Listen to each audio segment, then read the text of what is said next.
Hello everyone, welcome to Concept Decoder. आप सभी का कॉन्सेप्ट डिकोडर पे स्वागत है। हम पढ़ रहे हैं engineering hydrology and engineering hydrology के अंदर जो हम पेपर पढ़ रहे हैं इट इज प्रेसिपिटेशन। अब प्रेसिपिटेशन के अंदर हमने अब तक काफी कुछ डिस्कस कर रखा है। ओके, लास्ट वाले वीडियो लेक्चर में हमने ऑप्टिमम नंबर ऑफ रेन गॉजेस कैसे निकालेंगे इस चीज को कैलकुलेट करना सिखाया था। अब जो वीडियो है ये वाला जो वीडियो है इसमें हम सीखेंगे ये जो टॉपिक आपको यहाँ पे लिखा हुआ है, finding missing data of rainfall of a rain gauge station. अब इसका मतलब क्या है, पहले इस चीज को समझ लेते हैं फिर हम इसको निकालना सीखेंगे। मान लो कोई एक कैचमेंट एरिया है, ये आपका एक कैचमेंट एरिया है, तो इस कैचमेंट एरिया में आप एक number of rain gauge, let's suppose एक रेन गॉज, दूसरा, तीसरा, चौथा, पांचवा, छठा, सातवां, आठवां, 8 रेन गॉजेस इस कैचमेंट एरिया में आपने इंस्टॉल करके रखा है। अब इस 8 रेन गॉजेस में से ऐसा हुआ कि अब देखो ये रेन गॉजेस है, अब इसमें से कुछ रिकॉर्डिंग होंगे, कुछ नॉन रिकॉर्डिंग होंगे। ओके, रिकॉर्डिंग एक आध होगा और बाकी सब नॉन रिकॉर्डिंग होंगे।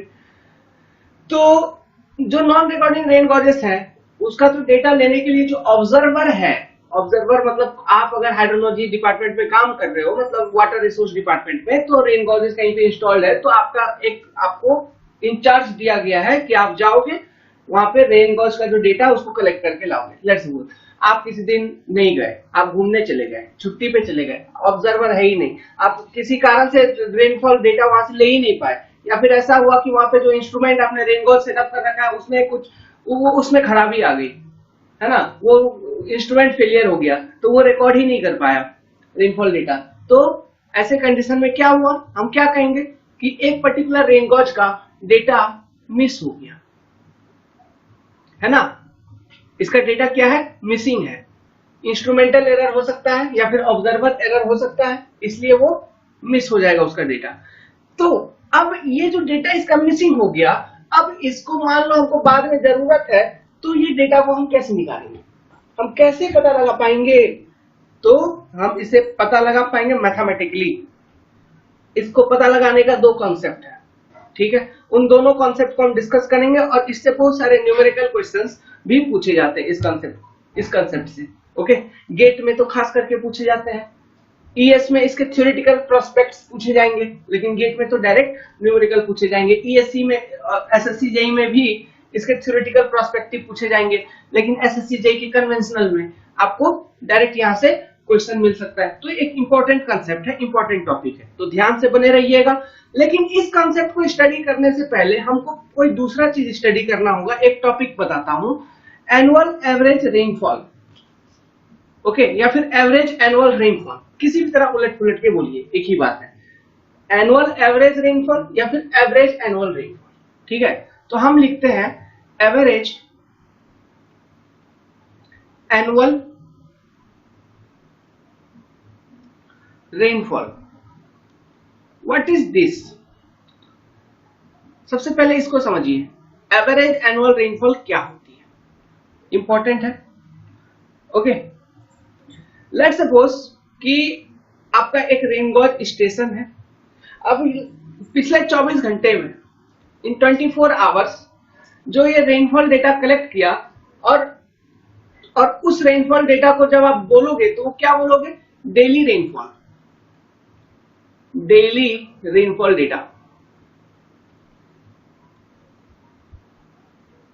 समझना बात को, ठीक है, ये क्या है, ये रेन गॉज।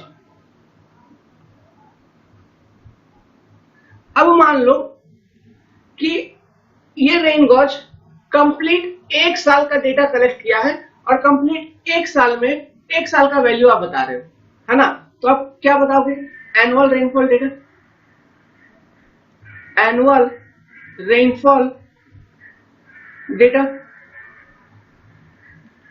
तो हर एक साल का आपके पास रिकॉर्ड होगा, जैसे कि लेट्स सपोज 1990 का जो कंप्लीट वर्ष था 1990 का, तो उसका एक एनुअल रेनफॉल का डेटा आपके पास होगा, 91 का होगा, 92 का होगा, 93 का होगा, 94 का होगा, तो हर एक साल का अपना एनुअल रेनफॉल डेटा आपके पास होगा।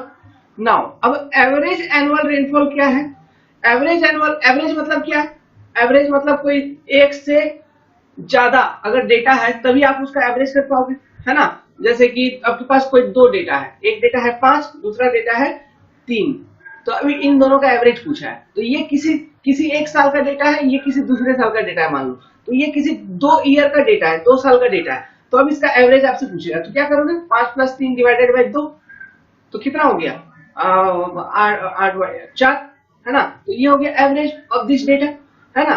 तो उसी तरह से जैसे मैंने बोला अभी एनुअल रेनफॉल डेटा, आपको ये पता चल गया, मतलब एक साल में कितना रेनफॉल एक्यूमुलेट हुआ।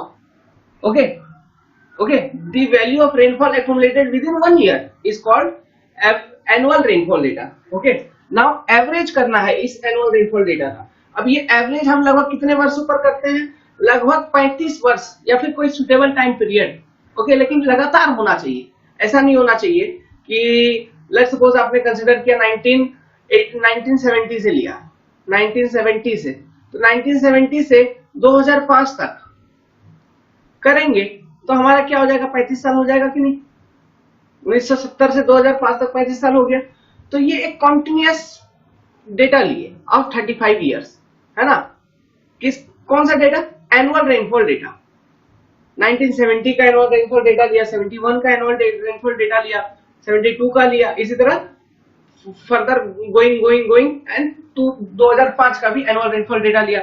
मतलब सभी का एनुअल रेनफॉल डेटा है हर एक वर्ष का। अब इन सारे एनुअल रेनफॉल डेटा को सम कर दिए, ऐड कर दिए और डिवाइडेड बाय 35 कर दिए, तो इसका एवरेज वैल्यू निकल गया कि नहीं, मीन वैल्यू निकल गया कि नहीं, समझ में आ रहा है। तो इसे ही हम कहेंगे एवरेज एनुअल रेनफॉल। तो एवरेज एनुअल रेनफॉल क्या है, it is nothing but average of annual rainfall data over a certain time period, और वो टाइम पीरियड क्या होती है, लगभग 35 ईयर्स और any other suitable time period. लेकिन वो जो टाइम पीरियड है ये कंटिन्यूअस होना चाहिए। अब कंटिन्यूअस का मतलब समझो, लेट्स सपोज यहाँ पे आपने क्या किया, 1970 से लेके 1980 ले लिया, तो ये भी कितना हो गया, 10 साल हो गया और बचा 25 साल। अब 25 साल आपने क्या किया, 1990 से देख लिया, 1990 से 2015 तक ले लिया, है ना, 2015। तो ये 25 साल हो गया, 25 और 10 ये 35 साल हो गया। लेकिन बीच में 1980 से 1990 का जो 10 ईयर का गैप है वो तो मिस हो गया ना, ऐसा नहीं चलेगा। ये जो टाइम पीरियड, आपको एक कंटिन्यूअस टाइम पीरियड होना चाहिए, एक सुटेबल मतलब ईयर का, और सुटेबल ईयर क्या, लगभग 35 साल का। अब इतने साल का जो एनुअल रेनफॉल डेटा है, इसका जब एवरेज निकालोगे तो उसे हम कहेंगे एवरेज एनुअल रेनफॉल। और जनरली जो हमारा मेट्रोलॉजिकल डिपार्टमेंट है, अगर आपको रेनफॉल डेटा बताता है, ओके, कि चेरापूंजी में इतना रेनफॉल हो रहा है, या फिर भारत में, लेट्स सपोज भारत का ही बात कर लो कि भारत में इतना रेनफॉल हो रहा है, कितना रेनफॉल हो रहा है, 120 सीएम या फिर 124 सीएम इतना रेनफॉल हो रहा है। तो ये जो रेनफॉल ये क्या बताता है, ये बेसिकली एनुअल एवरेज रेनफॉल का ही वैल्यू है, समझ में आया। वो हम जनरली एनुअल एवरेज रेनफॉल का वैल्यू ही बताते हैं। तो this is very important term जो आपको समझ में आना चाहिए था। तो हमें लगता है कि ये आप समझ चुके हैं। तो चलिए इसके बारे में लिख लीजिए, एनुअल एवरेज रेनफॉल या फिर एवरेज एनुअल रेनफॉल। मैं लिख देता हूं, इसको नोट कर लीजिएगा। लिखिए, the amount of rain collected by a rain gauge in last 24 hours is called as daily rainfall, and the value accumulated in 1 year is called as annual rainfall.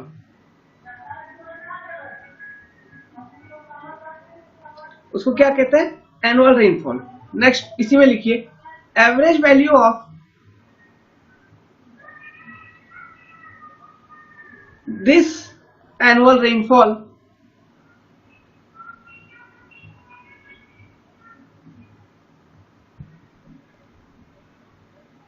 for a period of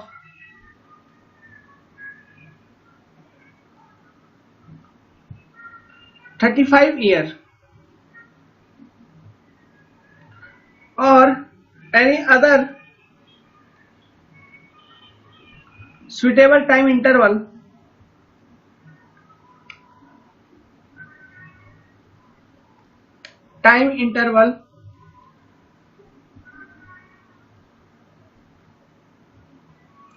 is called as average annual rainfall.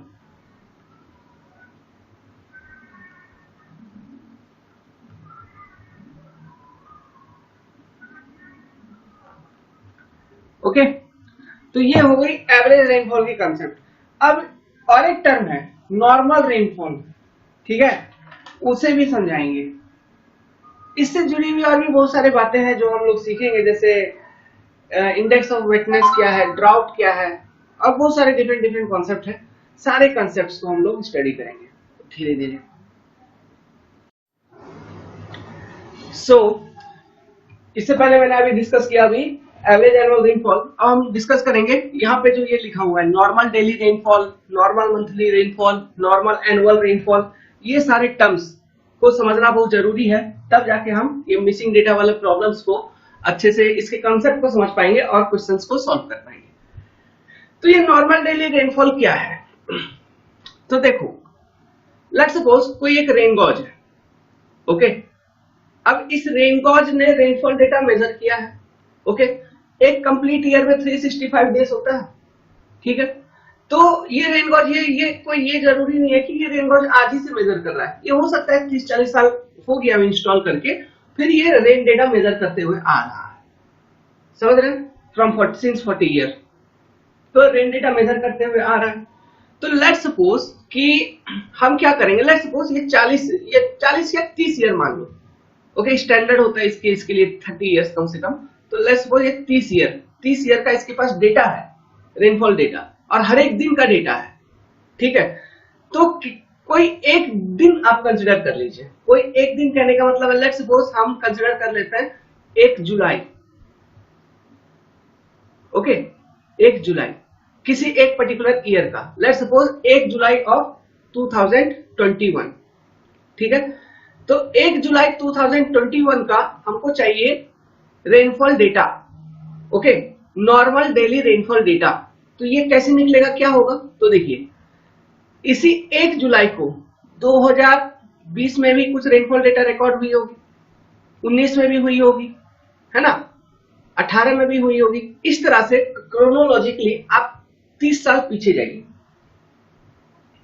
समझ गए? 30 साल पीछे जाइए और उसी 1 जुलाई का data, rainfall data पिछले 30 साल का आप लीजिए, उसको एवरेज कर दीजिए, तब जो एक वैल्यू निकलेगा, that value is only normal daily rainfall for this date 1 July. उसी तरह से किसी भी पर्टिकुलर डे के लिए आप निकाल सकते हैं कि नहीं, ओके।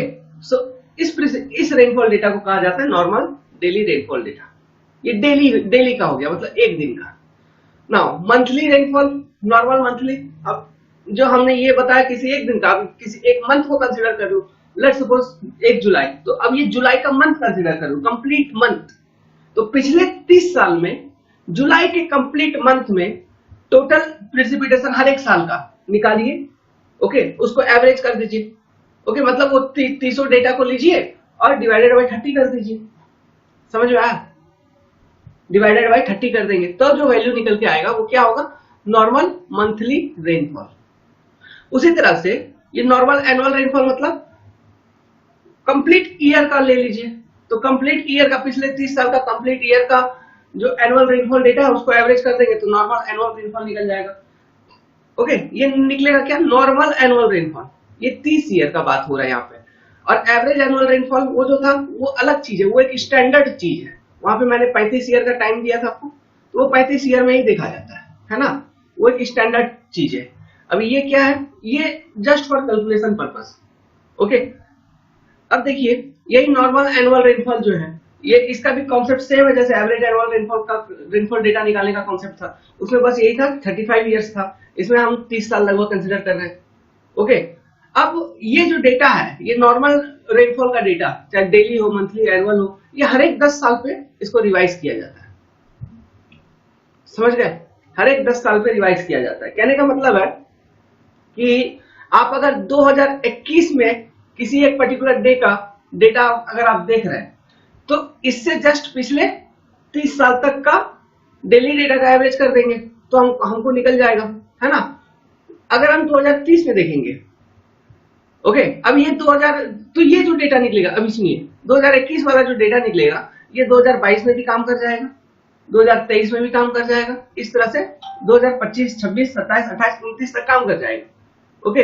लेकिन 2030, 31 जैसे आएगा तो ये 10 साल हो गया कि नहीं, तो हम क्या करेंगे, अब ये जो बीच में 2021 से लेकर 2030 के बीच का जो रेनफॉल डेटा था, इन डेटा को भी इंक्लूड कर देंगे। मतलब अब 2031 में आप देखोगे तो 2030 से लेके पिछले 30 साल तक का, तो 10 ईयर पे रिवीजन हो गया कि नहीं डेटा का, समझ आया? तो ये कॉन्सेप्ट है इसमें। ओके, तो इस चीज को ध्यान में रखिएगा, ये normal daily rainfall, normal monthly rainfall, normal annual rainfall, ये सब, क्योंकि अब जो हम मिसिंग डेटा वाला कॉन्सेप्ट पढ़ेंगे तो उसमें सीधा लिखा रहेगा नॉर्मल प्रेसिपिटेशन। नॉर्मल प्रेसिपिटेशन कहने का मतलब क्या हो गया? नॉर्मल प्रेसिपिटेशन किसी एक मंथ का दिया होगा, नॉर्मल प्रेसिपिटेशन किसी एक डे का दिया होगा, है ना, या फिर ईयर का दिया होगा, और बोलेगा कि मतलब जो रेन गॉजेस है, डिफरेंट रेन गॉजेस।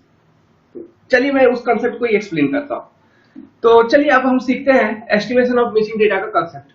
तो जैसा कि मैंने इससे पहले आपको बता दिया कि मिसिंग डेटा मिस कब क्यों हो जाता है? इंस्ट्रूमेंटल एरर के कारण या फिर ह्यूमन एरर के कारण आपका डेटा मिस हो गया, आपने ले नहीं पाया, है ना। अब आपको बाद में वो डेटा चाहिए कैलकुलेशन के लिए। ओके, तो आप उस डेटा को कैसे निकालेंगे? तो उस डेटा को निकालने के लिए हमें बेसिकली दो डेटा चाहिए, और वो दो डेटा क्या है समझो।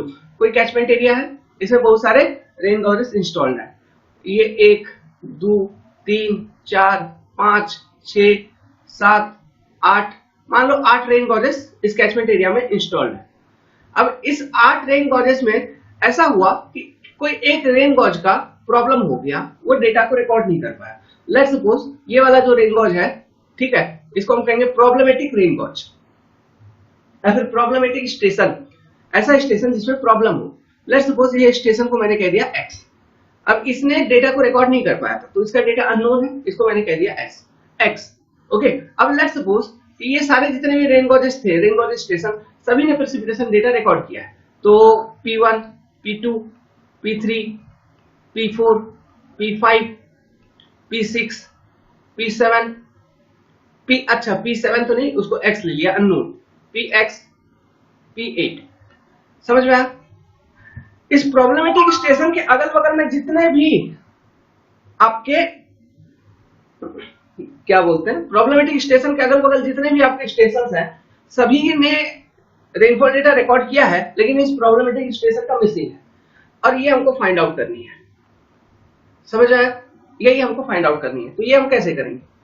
तो इसके लिए दो मेथड। अब वो दो मेथड कौन कौन से, इसको समझने से पहले हम और एक डेटा यहाँ पे इंक्लूड करेंगे।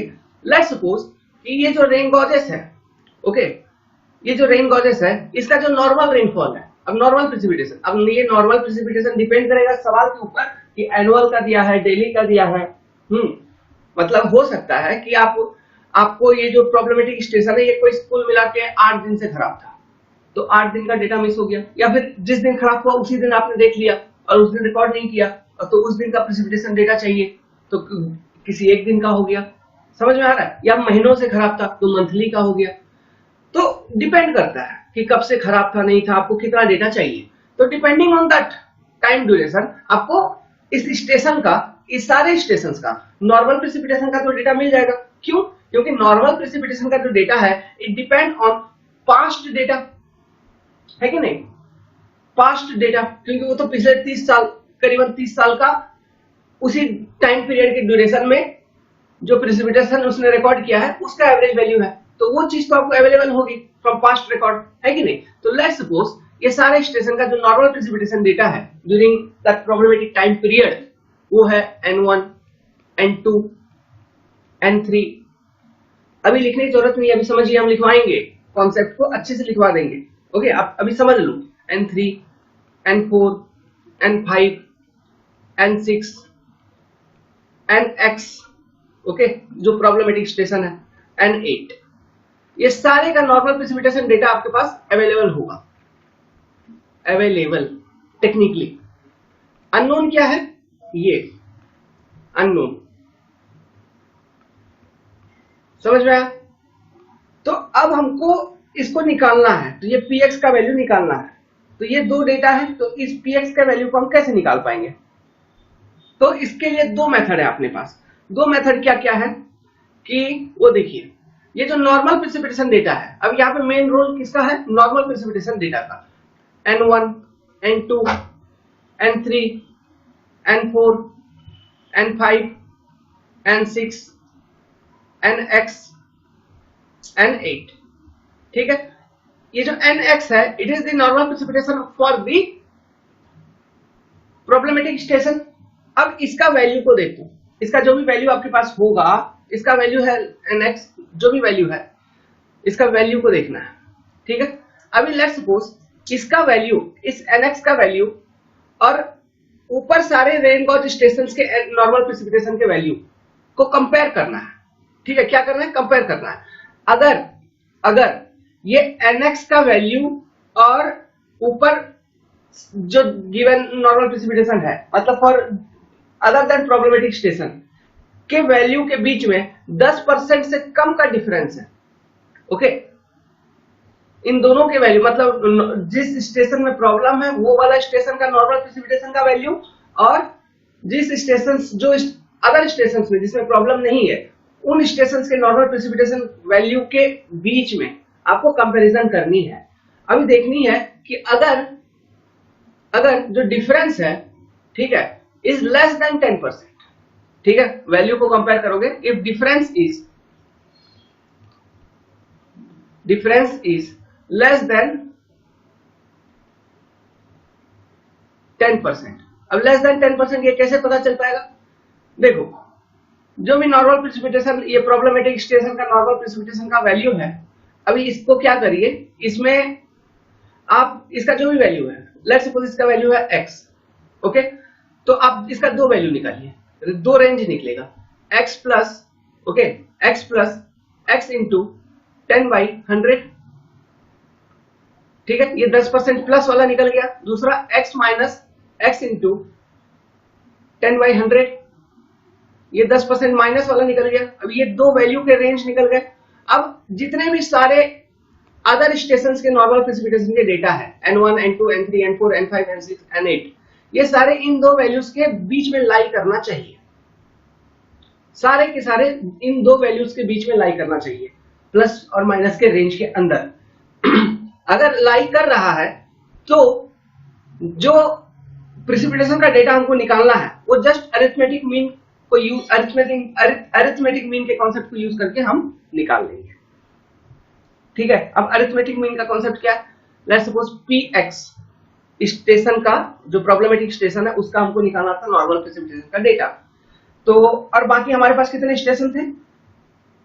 प्रॉब्लमेटिक स्टेशन को छोड़ के 7 स्टेशन बचेगी नहीं, तो P1 plus P2 plus P3 plus P4 plus P5 plus P6 plus P8, 7 station हो गए डिवाइडेड बाई 7।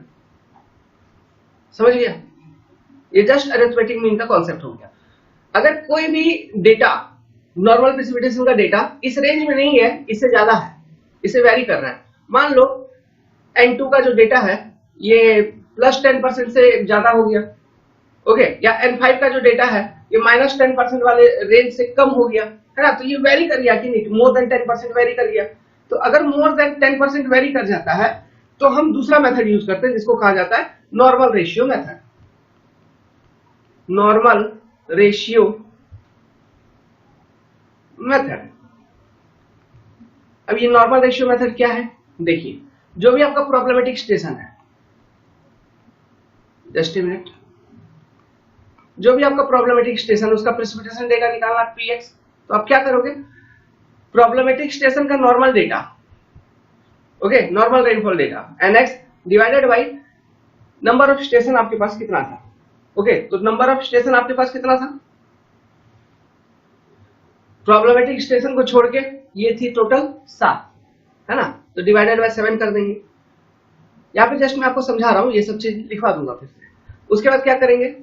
रेनफॉल, रेनगॉज स्टेशन 1 का प्रेसिपिटेशन डेटा डिवाइडेड बाय उसका normal data plus P2 by N2, इस तरह से, plus dot dot dot P6 by N6 plus P8 by N8।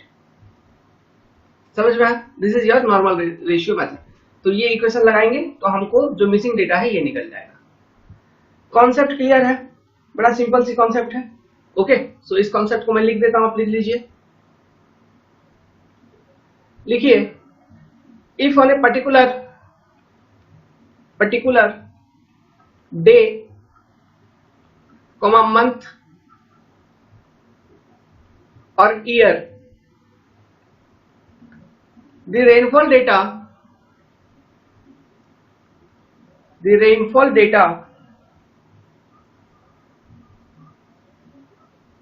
at station X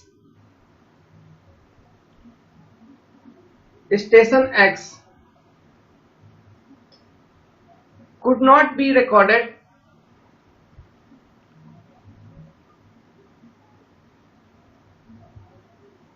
and it is required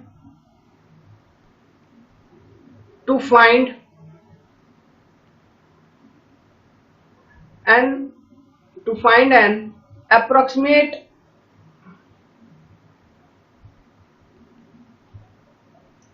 value of this missing data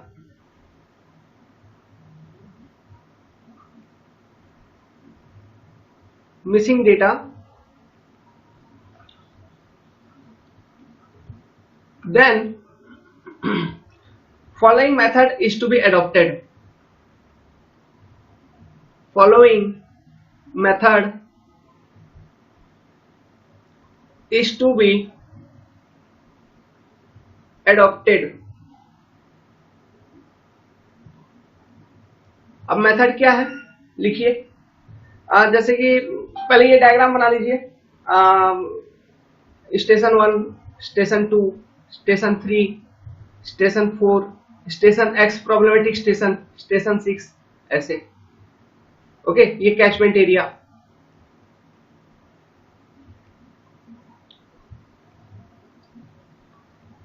इधर और भी कोई station है, मान लो स्टेशन 7 दे दो, है ना, स्टेशन 8 दे दो। ये डायग्राम बना लीजिए। लिखिए few station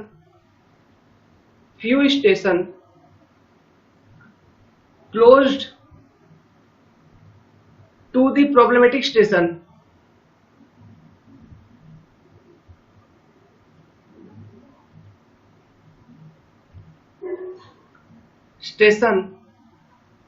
X is selected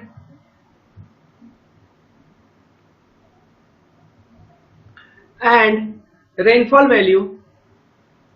अब देखिए फ्यू स्टेशन, तो मान लो यहाँ पे एक कॉन्सेप्ट फिर आती है, क्वेश्चन आ सकता है, इंटरव्यू वगैरह में पूछ सकता है कि मान लीजिए किसी कैचमेंट एरिया में 100 स्टेशन है और 100 स्टेशन में से 100 नहीं 50 स्टेशन है, मान लो 50 स्टेशन में से क्या हुआ है कि किसी एक स्टेशन का डेटा मिस हो गया है बीच में कहीं पर, तो क्या हमको पूरे 50 स्टेशन का डेटा कंसीडर करना होगा क्या?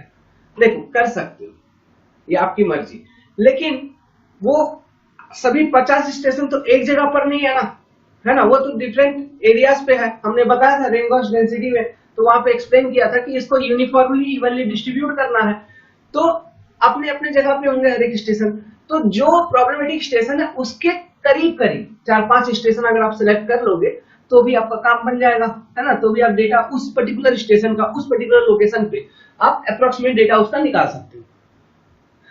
क्योंकि हो सकता है उस पूरे कैचमेंट एरिया में डिफरेंट लोकेशन पे, क्योंकि कैचमेंट एरिया छोटा कैचमेंट एरिया नहीं होता, बड़ा एरिया होता है ना, मतलब 5000 किलोमीटर स्क्वायर का 10,000 किलोमीटर स्क्वायर का एक कैचमेंट एरिया होगा, तो बहुत बड़ा स्टेशन है। तो उतने बड़े स्टेशन में तो ये कोई जरूरी नहीं है कि हर एक जगह पे रेनफॉल पैटर्न सेम है, हर एक जगह पे सेम प्रेसिपिटेशन हो रहा है, कहीं ज्यादा कहीं कम हो सकता है।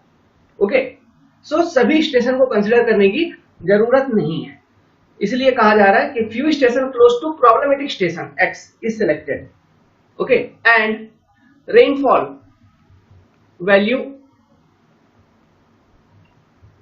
Eight those station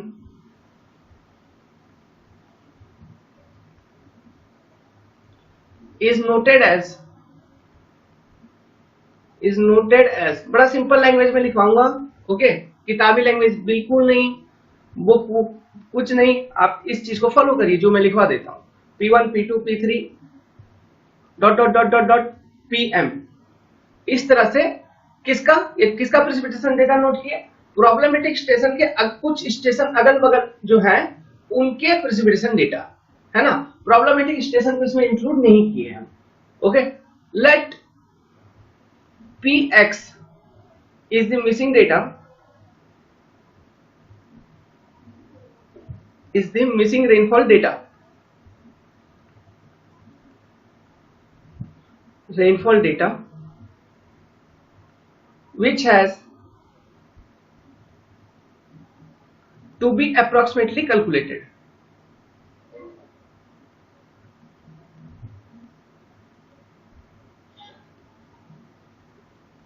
Calculated. Clear है? ठीक है. अब नेक्स्ट लिखिए, लेट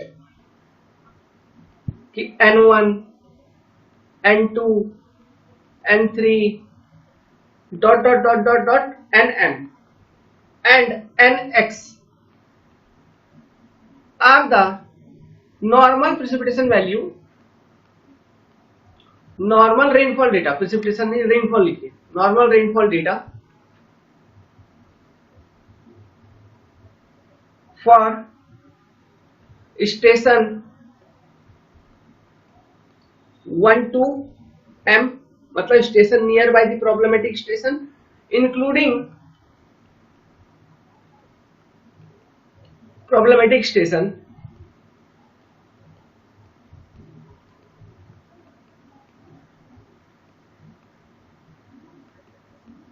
Nx, है ना. इसका भी वैल्यू आपको पता है. क्यों? क्योंकि मैंने आपको समझाया था अभी, क्योंकि ये जो डेटा है ये डेटा डिपेंड करता है ऑन पास्ट डेटा, है ना. तो इन सब के वैल्यू आपको मालूम होंगे from past record, past precipitation behaviour. Okay, next लिखिए. अगर ये सारे कंडीशंस हैं, लिखिए देन ऐसे लिखिए, the value of Px can then be calculated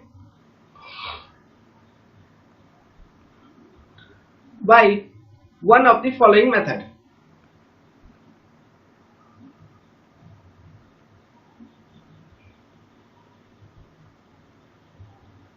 Following method. अभी one of the following method क्या है? केस 1, ऐसे लिखिए, केस 1, when normal precipitation, ऐसे लिखिए, when N1, ऐसे लिखिए, N1 N2 N3 dot dot dot Nm differs from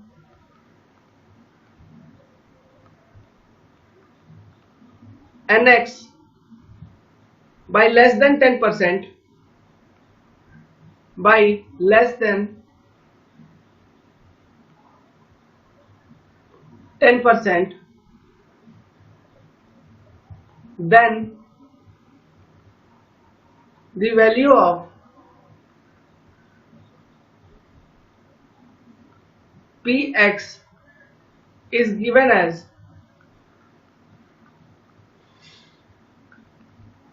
Px equal to P1 plus P2 plus P3 plus dot dot dot plus Pm divided by M. Okay, ये क्या है? It is just simple concept of arithmetic mean.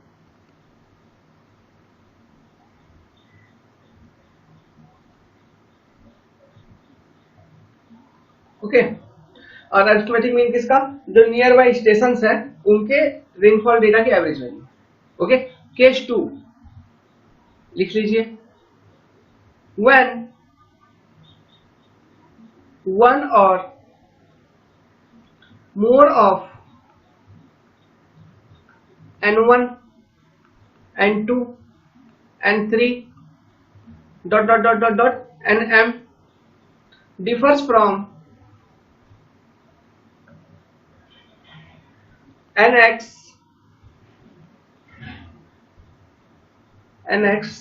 by 10% or more, the value of कोई एक या फिर एक से ज्यादा, है ना, कोई एक भी अगर डिफर कर जाता है तो हम सेकेंड वाला मेथड यूज करेंगे.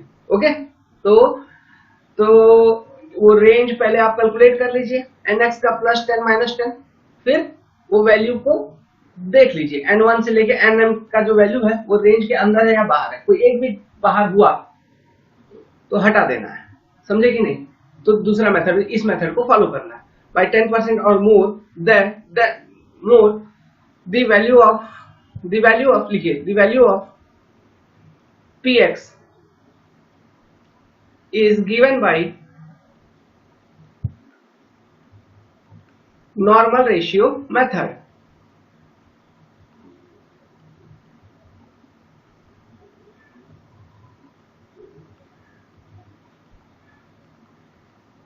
ओके, तो px इक्वल टू क्या हो जाएगा, nx अपॉन m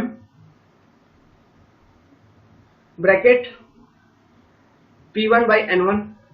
आगे और भी इंटरेस्टिंग चीजें हैं, ये तो छोटे मोटे अभी शुरुआत है बच्चों वाली, बहुत ज्यादा कॉन्सेप्ट है हाइड्रोलॉजी में।